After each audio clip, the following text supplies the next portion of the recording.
All right, so welcome to week 7 of Mastering Volumes in Trading with Urban Forex. Now, up until 6 weeks, there's a lot of information that I've tried to get across to you in the most efficient way as possible. I've been reading some of the comments, and you guys have a lot of aha moments, a lot of breakthroughs, and I'm extremely happy to see all that. Now, for week 7, as this additional added bonus, I wanted to touch base on something that's important that I see for a lot of the students out there, but at the same time, it is something I personally use, but I want to clarify one thing, okay? This week's lesson is on counter trends, okay? Dealing with counter trends. What does it mean to be counter trend?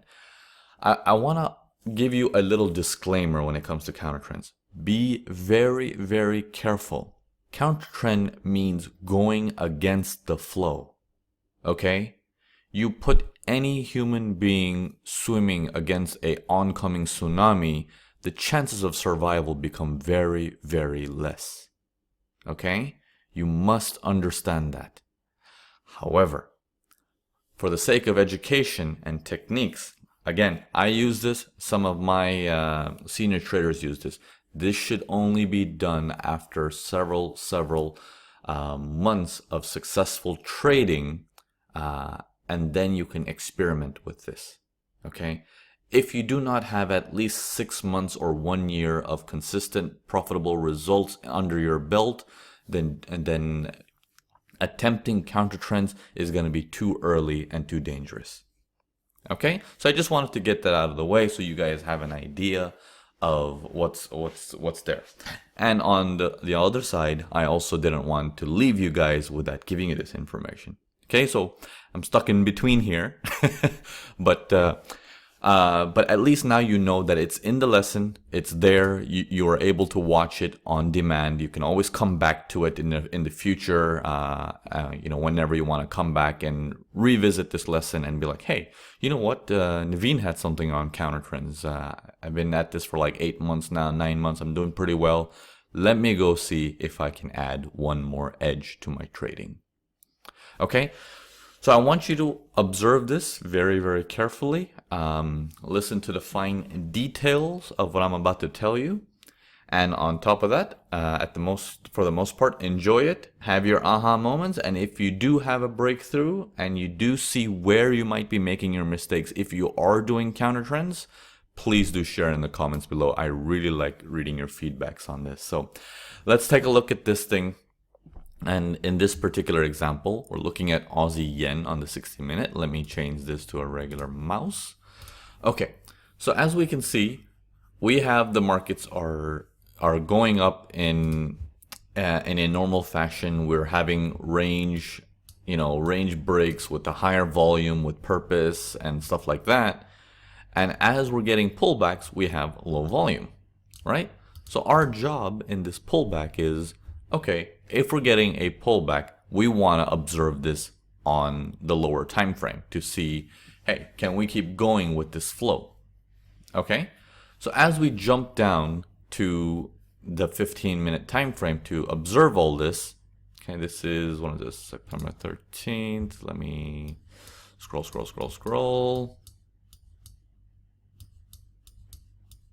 Okay, so here we are. So as we observe all this and during the pullback phase, what we're looking at is we're doing the standard test 1, test 2, 2 sets of pullbacks. Since our first set is coming into a pullback here, okay, if you don't understand set 1, set 2 stuff, it's covered in the elite anyways, in the advanced course. So you'll be able to revisit that lessons in more depth and in more detail. Okay, so if here is our test 1, okay, we're looking for lower highs and lower lows to come in with decreased volume compared to the volume on the break.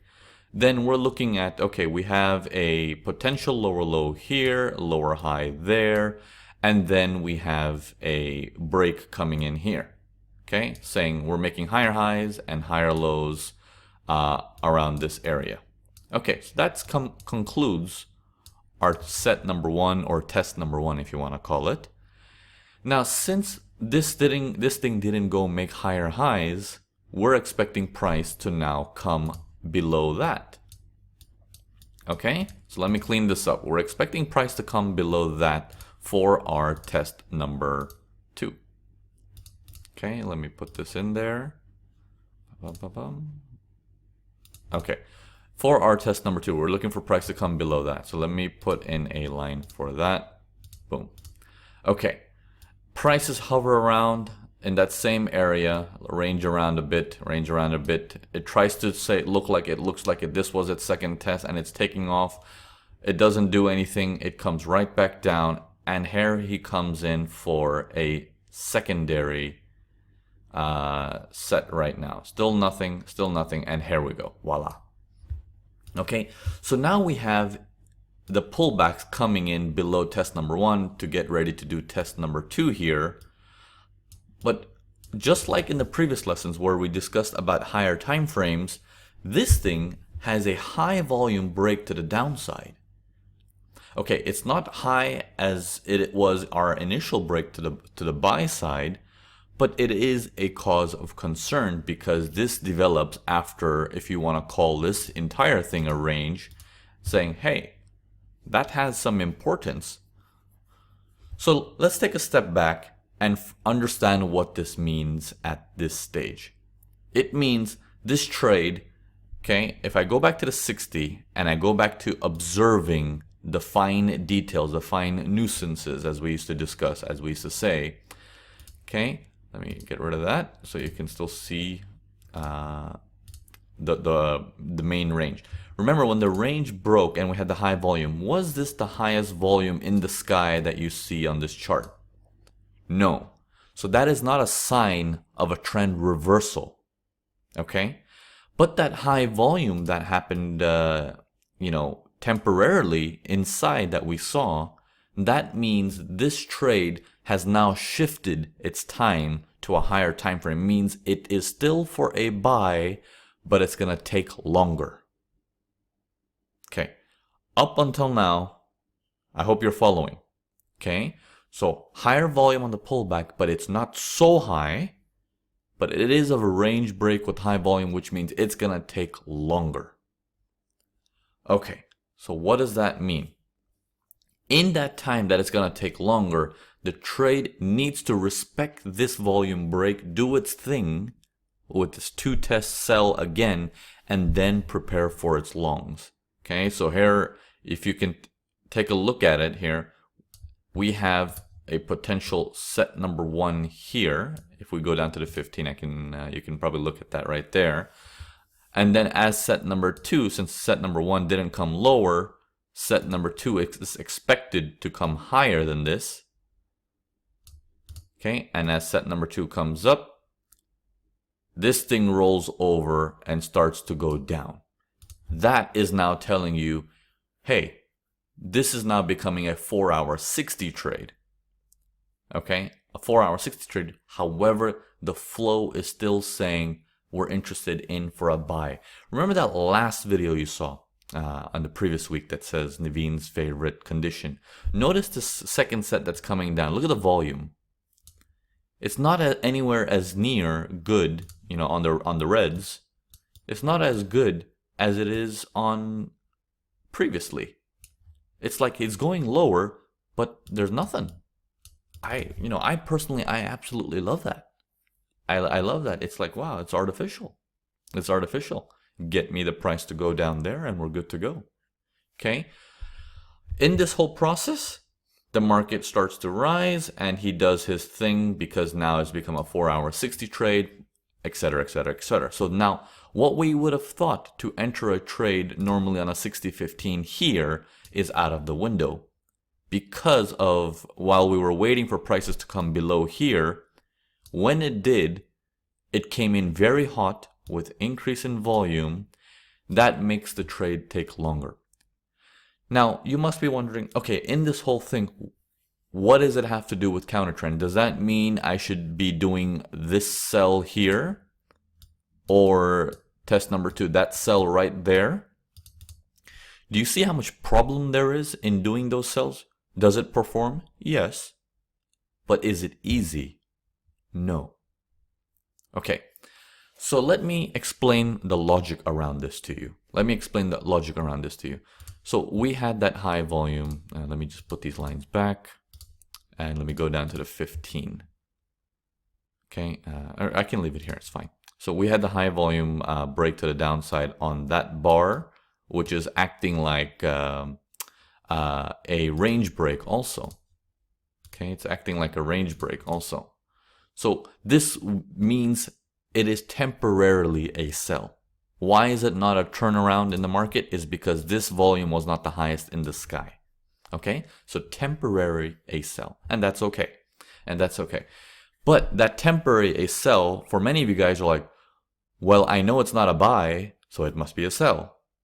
Okay, that urge to do something right now, you need to control that.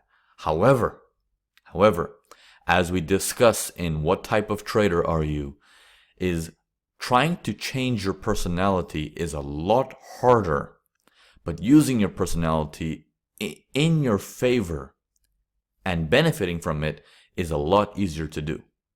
So for those of you who are aggressive and are looking like, oh my God, I gotta do something, because I know what this information means, so I can't just sit idle, I want to sell. Okay? I'm going to explain to you how to do this safely without getting burned. Okay, now up until this point, you're okay, you understand everything, that there is a high volume to the downside, and you're looking for pullbacks to do a sell.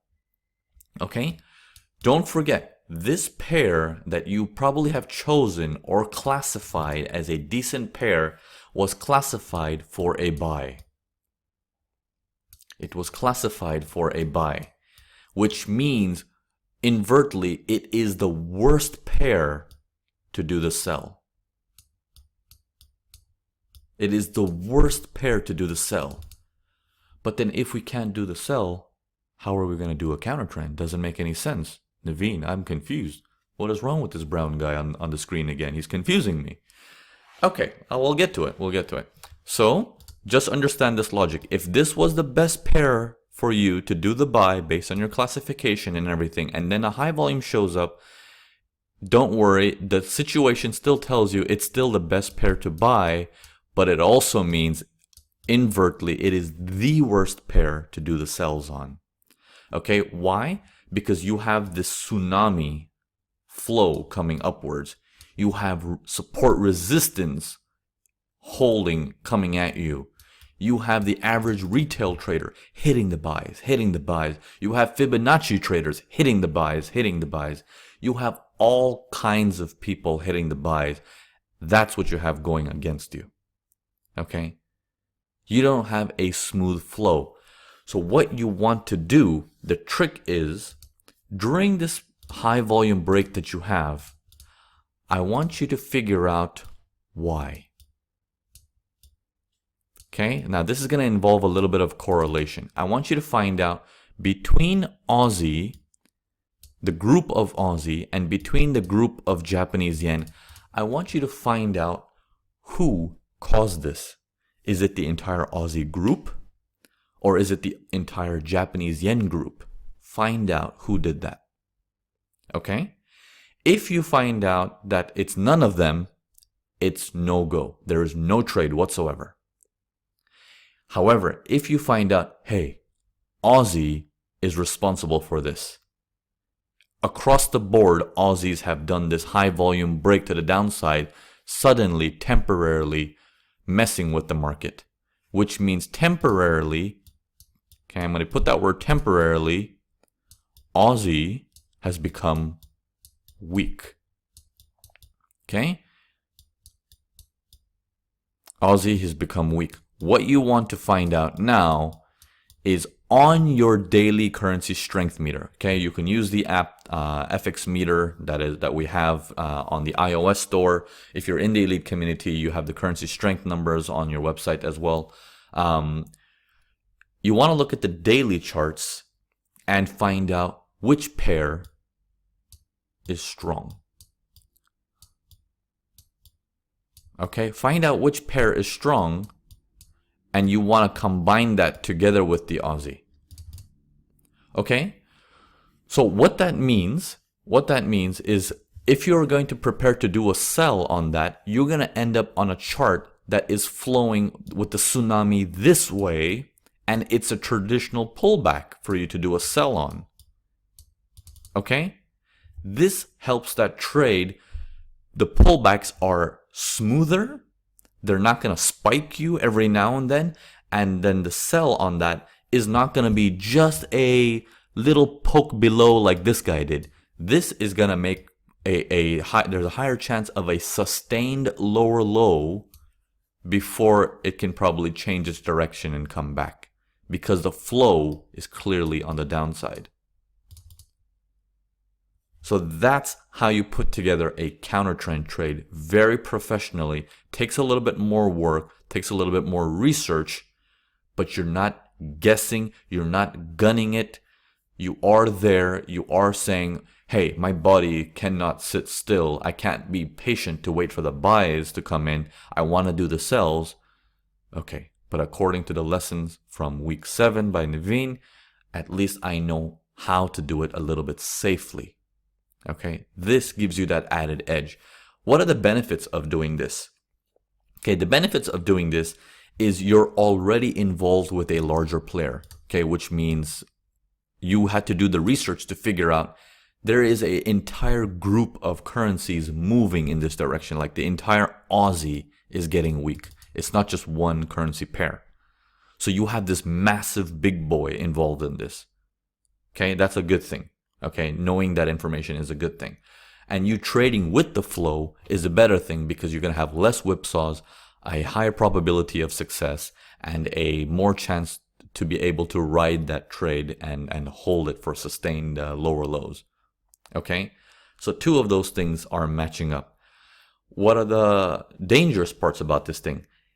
If any one step that I've explained so far is done incorrectly, that trade is going to be devastatingly wrong. Okay, do you see why I'm hesitant to bring out counter trends to any of my students in any of my lessons? However, it is your choice, and I want to give you that choice to make that decision for yourself. If you like to hear my opinion, if you want to be the best trader out there and you want to take my advice, my opinion on it, my opinion would be start off by going with the flow as much as you can. Be good at that. And then add in your counter trend much later. Give me at least 6 months, 8 months, 12 months of consistent results before you add this to your trading belt. Okay? This will help you. This will save you lots of years. This will, you might be trading with the flow. You're making money there, and then you have a counter trend trade, and then you lose money there and make money there, lose money there, make money there. You're going to feel confused because your overall stats are going to look like you're not doing anything. Okay, if you remove the stats of counter trend initially and just go with the flow, those stats are going to make sense to you. Hey, how many times do you win? How many times do you lose? That is an official number because you're trading one edge. Okay, and as you develop that better and better, you can throw in this edge and saying, now I'm going to keep a separate data set of how well do I do during counter trend moments. Okay, although by the time you figure it out and you're going with the flow again anyways, you're going with you're going with the flow, but it's a counter trend moment. That story comes to you from a counter trend. Okay, another important piece to understand is that break that we had here, the high volume break that we had here. Let's go down to the 15. Let me go back. There we go. Yeah, here's that high volume break to the downside that we had there on the 15 minutes. What this is basically telling you is your pullback sequence that you're gonna get. Okay, there's a couple trades that you can do. There is a trade that's gonna be on a 15-minute, 3 minutes. okay, which is going to be something like this trade right here. Okay, that is going to be one trade right there. There is going to be a secondary set right there for you to trade as well. These are two potential trades. It's a 15-3. It turns into a 15-3 instantly. Okay, what I mean by 15-3 is it becomes one time frame lower. Becomes one time frame lower. The trade becomes one set lower. Just like the last week we discussed how it becomes one time frame higher, this trade becomes one time frame lower. Okay, because the break just happened, the markets are active, we're looking for a pullback to do a sell. Now, if we observe the sells that are coming in, what can you tell me about this pullback? Okay, pullback seems to be pretty decent on this particular pair. We obviously know we're not supposed to do a sell on this, but look at this sells that are coming in. This sell, this sell. Look at all this volume. It's dead. It is dead. It is artificial drops happening in the market. It's very, very dangerous. Okay, find one that has flow and find out, can you make a sustainable lower low with purpose, with logic, that has the support of another big player from the daily saying, I'm going that way anyways, come with me. Okay, instead of challenging the big boy on this chart that's saying, I'm looking to do a buy. So any of you guys who sell this last minute, you come into my territory to give me more money. Okay, you don't want to do that. You don't want to feed the big boy's pocket by getting involved at the wrong time on the wrong chart, which is geared to go for buys only. Okay? So it's a dangerous cat and mouse game. If you do these sells here, you're going to be a lot safer if you do what I call going around the world twice. Okay, what I mean by going around the world twice is you come to this world to figure out that you want to do a buy, but since it's temporary a sell, you're going to have to do some research to find out which one of these is causing it. By that means going around the world twice. Now you're looking for the answer. And once you figure out the answer, you're like, okay, now that I know, I prepare on my one time frame lower, a standard pullback going with the flow. Okay, and that increases your odds, it increases your profits and your flow. Okay, so I really, really hope this entire volume course was absolutely crucial to your trading success. You will find as much value as you did from the MPA course, from the 4-course bundle, and your mastering, your what type of trader are you, and your motivation daily routines. You can see we're doing our best to build you to be the best trader that you can be. You got to put in the efforts. I am doing our best. The team is doing their best to make sure if there is something we can do on our side to assist you to get you to that level as quickly as possible with the small amount of teammates that we do have, we want to do it as in the most efficient manner through these videos, through our support, through our chat, through our support boxes below these videos to help you answer any questions and get there as fast as possible. So I'm really excited to see your results going forward after this entire course. I've seen phenomenal success in the elite community. I am seeing day in and day out of how people are trading and they're making money. I'm very happy to see the progress and the changes. And for those of you who are not in the elite community yet or are due to come in soon for your trial, or you're looking to join anytime soon, I want to see your results as well. And if you are doing well, drop us an email. If you want to share your results, we're more than happy to take a look at it and see how you're doing as well. So thank you again for picking up this course, going through this journey with me. Until next time, guys, speak to you guys soon. Cheers.